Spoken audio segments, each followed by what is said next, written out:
بسم اللہ الرحمن الرحیم۔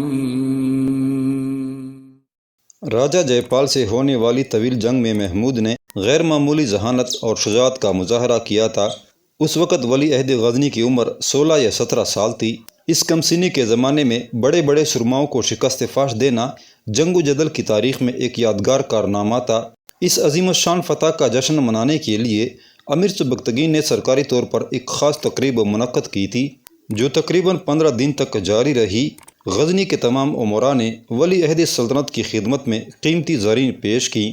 امیر سبکتگین کی طرف سے 15 دن تک عام رعایا کے لیے کھانے کا انتظام کیا گیا اور اس کے ساتھ ہی ضرورت مند انسانوں میں کچھ نقد رقم اور کپڑے تقسیم کیے گئے۔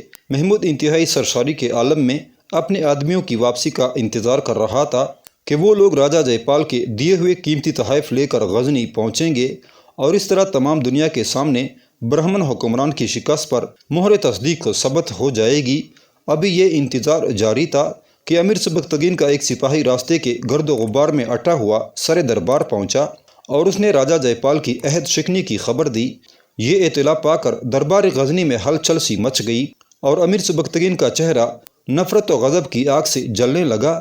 اس نے فوراً ہی راجہ جے پال کے ایلچی دولت رام کو دربار میں طلب کرتے ہوئے کہا، تیرے حکمران نے غزنی کے شیروں کے ساتھ گیدڑوں اور کتوں جیسا سلوک کیا۔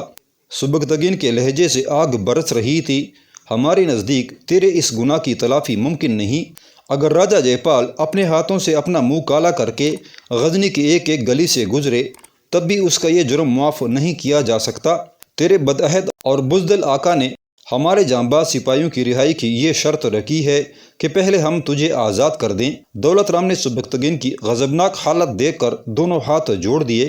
امیر، میں بے قصور ہوں، بھگوان کی سوگند، مجھے راجہ جے پال کے فریب و عیاری کا اندازہ نہیں۔ تو کیوں قسمیں کھاتا ہے؟ امیر سبکتگین کی پرجلال آواز سارے دربار میں گونج رہی تھی۔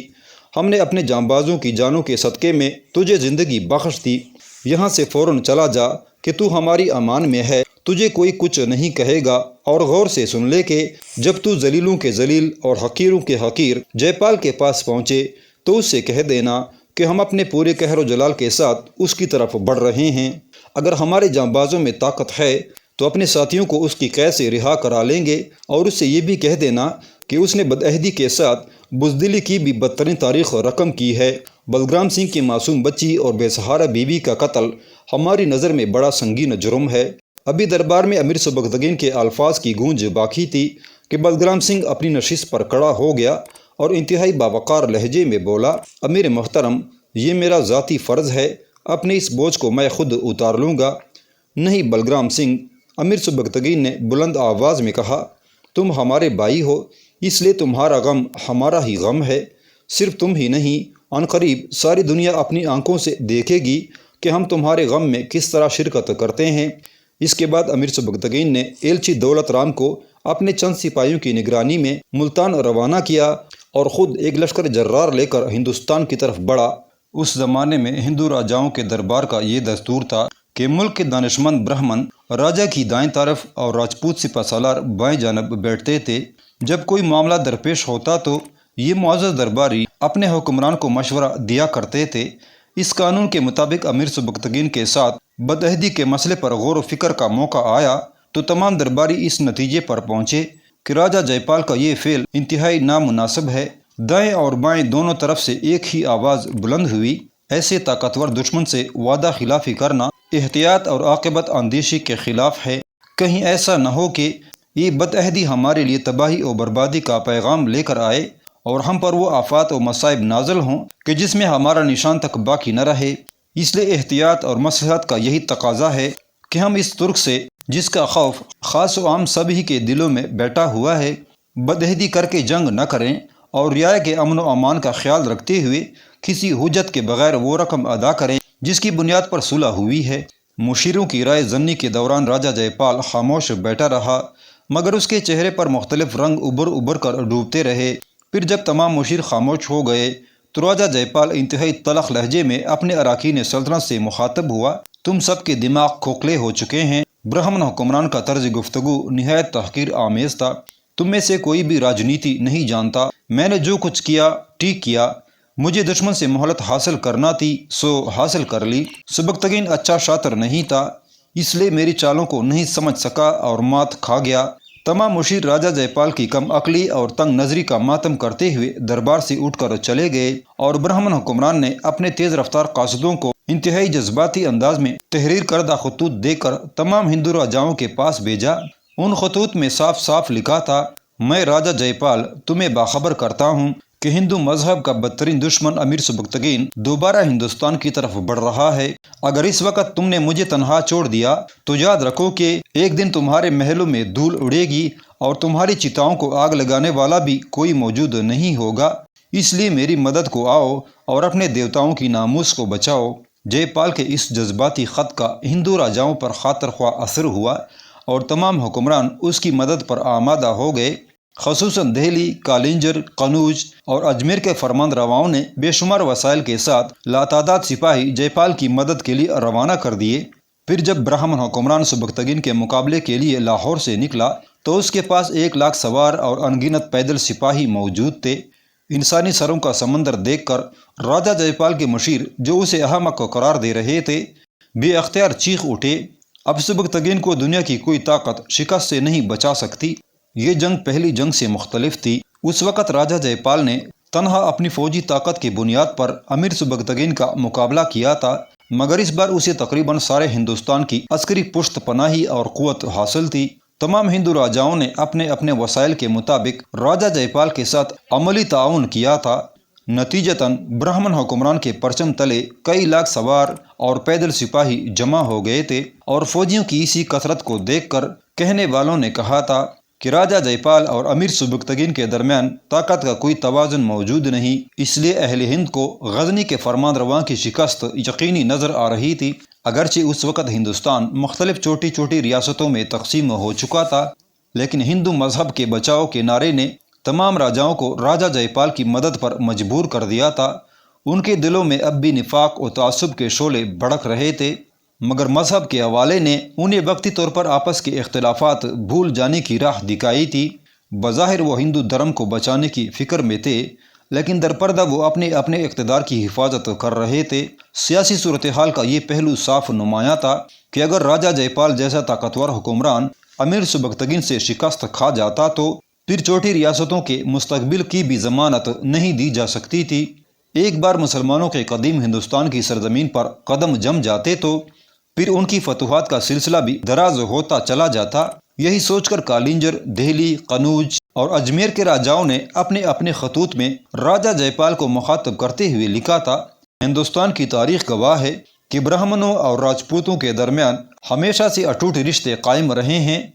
انہی مقدس رشتوں کے حوالے سے ہمارے افراد اور وسائل کی تمام تر قوتیں آپ کے لیے وقف ہیں۔ آپ سامان رسد اور فوجی طاقت سے بے نیاز ہو کر امیر سبکتگین سے جنگ کریں۔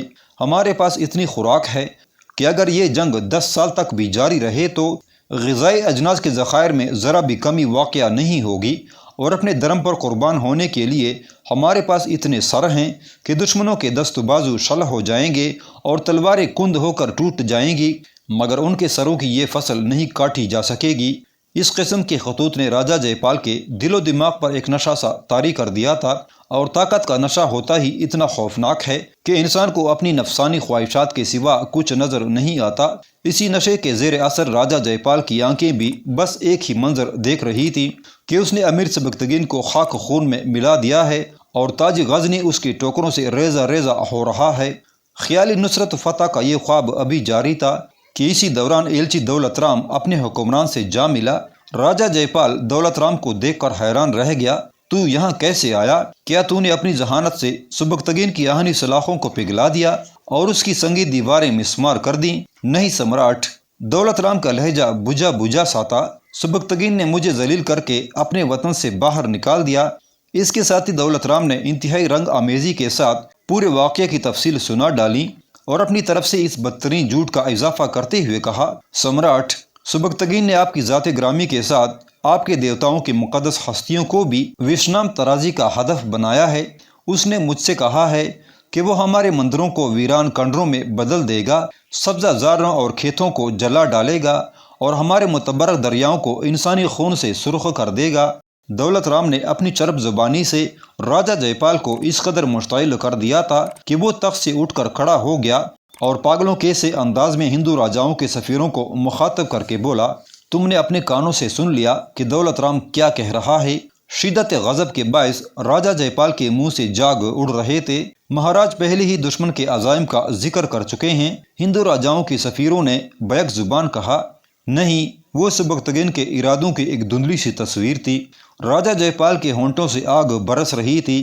میں نے تمہارے آقاؤں اور اپنے دوست حکمرانوں کو جو کچھ لکھا تھا اسے صورتحال کی صحیح عکاسی نہیں ہوتی، کیونکہ بعض باتوں سے میں خود بھی بے خبر تھا، مگر دولت رام نے میری آنکھوں سے کچھ اور پردے ہٹا دیے ہیں۔ اس لیے میں چاہتا ہوں کہ تم بھی اپنی نظروں سے آنے والے وقت کی حقیقی خد و خال دیکھ لو۔ راجہ جے پال بڑی عیاری سے ہندوؤں کے مذہبی جنون کو ہوا دے رہا تھا۔ دوسرے راجاؤں کے سفیروں کی موجودگی میں اس قدر اشتعال انگیز باتیں کرنے کا ایک ہی مقصد تھا کہ وہ دھرم اور دھرتی کی بنیاد پر اپنے ہم قوم حکمرانوں سے زیادہ مالی اور فوجی امداد حاصل کر سکے۔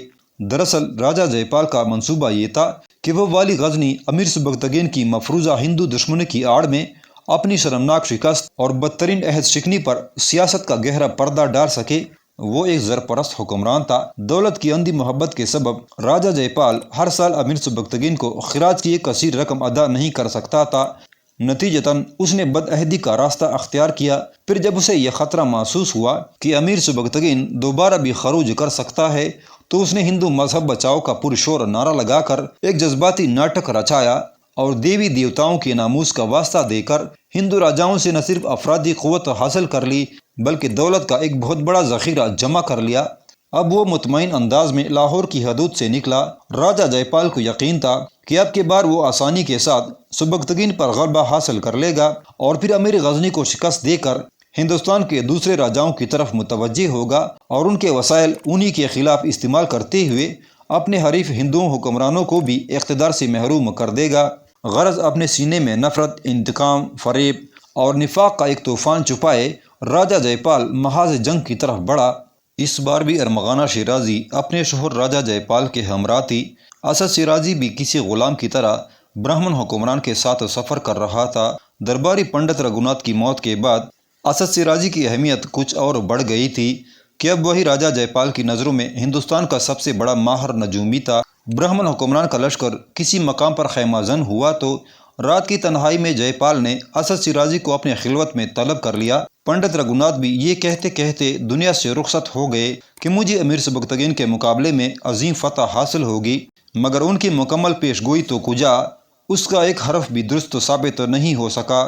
یہ کہتے ہوئے راجہ جے پال نے شراب کا لبریز پیالہ اپنے حلق میں انڈیل لیا، پھر اپنے ہونٹوں کو صاف کرتے ہوئے بولا، اسد شیرازی، تو نے بھی یہی تو کہا تھا کہ اس معرکے میں فتح ہمارے قدم چومے گی، لیکن تیرا علم بھی جھوٹا ثابت ہوا۔ برہمن حکمران کے لہجے سے حقارت اور تلخی جھلک رہی تھی۔ اسد شیرازی نے گھبرا کر دونوں ہاتھ جوڑ دیے۔ گرودیو رگھوناتھ بھی ٹھیک کہتے تھے اور آپ کا یہ نمک خوار بھی درست کہتا ہے۔ اسد شیرازی ایک بار پھر اپنی روایتی لفاظی سے کام لے رہا تھا۔ سبکتگین کی فتح نہیں تھی اور آپ کی شکست نہیں تھی، وہ تو موسم کا ایک مذاق تھا جس نے سبکتگین کو خواہ مخواہ سرخرو کر دیا۔ اس نے وہ جنگ اپنے زور بازو سے نہیں جیتی تھی، اس لیے آپ نے بھی ذہانت سے کام لیا اور ہاری ہوئی بازی برابر کر دی۔ میری نظر میں اس سے بہتر سیاسی چال ہو ہی نہیں سکتی۔ ہواؤں نے آپ کے سپاہیوں کے ساتھ شرارت کی اور ان کی رگوں میں دوڑنے والے خون کو منجمد کر دیا۔ اس طرح آپ نے بھی سبکتگین کے ساتھ شرارت کی اور اسے غزنی کی طرف خالی لوٹا دیا۔ میں نے اپنی پوری زندگی میں آپ جیسا ذہین حکمران نہیں دیکھا۔ بے شک آپ کو صرف ہندوستان پر ہی نہیں ساری دنیا پر حکومت کرنے کا حق حاصل ہے اور ایک دن ایسا ہی ہوگا۔ ستارے بھی یہی کہتے ہیں اور آپ کا کم ترین خدمتگار بھی یہی کہتا ہے۔ اسد شیرازی کی خوشامد اور چرب زبانی اپنی انتہا کو پہنچ چکی تھی۔ تو ٹھیک کہتا ہے اسد شیرازی، شراب اور خوشامد کے اثر سے راجہ جے پال جھوم رہا تھا۔ اس میں ہماری عقل اور سیاست کا کوئی توڑ نہیں ہے۔ سبکتگین نہیں جانتا کہ ہم کیسی الجھی ہوئی چالیں چلتے ہیں۔ دشمن کی سمجھ میں ہماری چالیں اس وقت آتی ہیں جب بازی مات ہونے لگتی ہے۔ سبکتگین بھی ہمیں اس وقت پہچانے گا جب اسے مکمل شکست ہو جائے گی۔ یہ کہتے کہتے راجہ جے پال کے چہرے پر انتہائی غرور و تکبر کا رنگ نمایاں ہو گیا تھا۔ سمراٹ مجھ سے 1000 درجہ بہتر جانتے ہیں کہ قوانین حرب و ضرب کیا ہیں اور جنگ کیسے لڑی جاتی ہے۔ اسد شیرازی نے رک رک کر کہا، مگر سپہ سالار بلگرام سنگھ کا مسلمان ہو جانا ہمارے لیے بہت زیادہ خطرناک ہوگا۔ مجھے یقین ہے کہ اس بار وہ مسلمانوں کے ساتھ مل کر ہمارے خلاف جنگ کرے گا۔ وہ گھر کا بیدی ہے، اس لیے بلگرام کی یہ حیثیت ہمیں کسی نہ کسی عنوان سے متاثر کر سکتی ہے۔ تو ہمارے جنگی منصوبے کے بارے میں کچھ نہیں جانتا اسد شیرازی۔ راجہ جے پال اچانک بھڑک اٹھا، بلگرام سنگھ ہمارے کچھ فوجی رازوں سے واقف ہے، مگر وہ یہ نہیں جانتا کہ اب کی بار ہم نے پوری بساط جنگ بدل ڈالی ہے۔ کیا تو نے خیمے سے نکل کر ہماری افرادی قوت کا جائزہ لیا ہے؟ تو نے ان سروں کی گنتی کی ہے جو ہمارے سامنے اطاعت و فرمان برداری کے ساتھ جھکے ہوئے ہیں، اور تو نے ان تلواروں کا شمار کیا ہے جو ہمارے حکم پر فضاؤں میں ناگوں کی طرح لپک رہی ہیں اور ہمارے دشمنوں کو ڈسنے کے لیے بے قرار ہیں۔ اسد شیرازی نے نہایت عیاری کے ساتھ سر جھکا دیا۔ بے شک سمراٹ کی عسکری قوت لامحدود ہے، امیر سبکتگین اس سیل بلا خیز کی تاب نہیں لا سکے گا۔ پھر تو بلگرام سنگھ کا ذکر کیوں کر رہا ہے؟ راجہ جے پال نے انتہائی تند و تیز لہجے میں کہا، وہ ایک بزدل سپاہی ہے جس نے میدان جنگ میں پیٹھ دکھا دی اور چند سانسوں کے لیے حرص و حوث کے بازار میں اپنے دیوتاؤں کو بیچ دیا۔ ہم نے درگا کی قسم کھائی ہے کہ اگر ایک بار بلگرام سنگھ ہمارے قبضے میں آ گیا تو ہم اسے بڑی ذلت امیز اور دردناک سزا دیں گے۔ ایسا ہی ہوگا سمراٹ، ایسا ہی ہوگا، اسد شیرازی نے انتہائی خوشامدانہ لہجے میں کہا، اور پھر سجدے کیسے انداز میں رخصتی سلام کر کے خیمے سے نکل گیا۔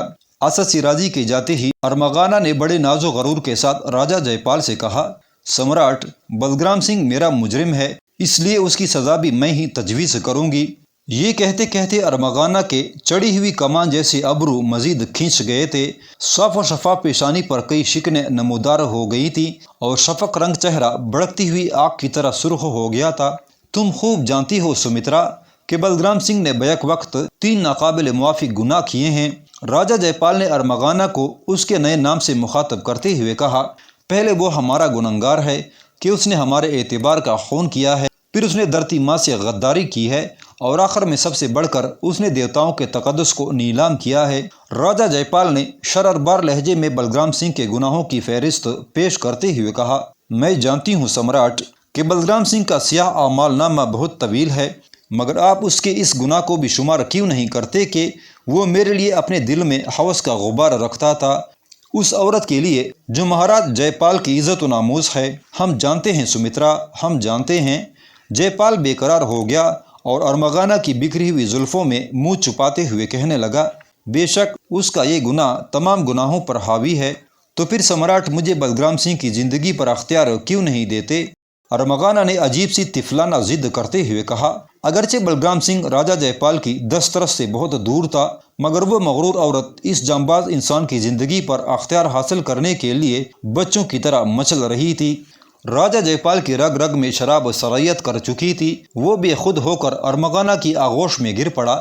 ہم نے تمہیں اس حرام کار بلگرام سنگھ کی جان پر پورا اختیار دیا، یہ راجہ جے پال کے آخری الفاظ تھے۔ اس کے بعد وہ اپنے ہوش و حواس کھو بیٹھا۔ ارمغانہ نے بے دلی سے راجہ جے پال کو اپنے آپ سے الگ کیا اور انتہائی سرکش انداز میں اٹھ کر کھڑی ہو گئی۔ وہ سر سے پاؤں تک ایک دہکتا ہوا انگارہ بن گئی تھی۔ سبکتگین، میں کسی بھی حال میں رہوں، زندگی کی ناکامیوں کا زہر پیوں یا کامرانیوں کا آب حیات اپنے حلق سے اتار لوں، مگر ایک دن تجھے ذلیل اور رسوا ضرور دیکھوں گی۔ یہ کہتے کہتے ارمغانہ کا گلرنگ چہرہ دھواں ہو گیا تھا۔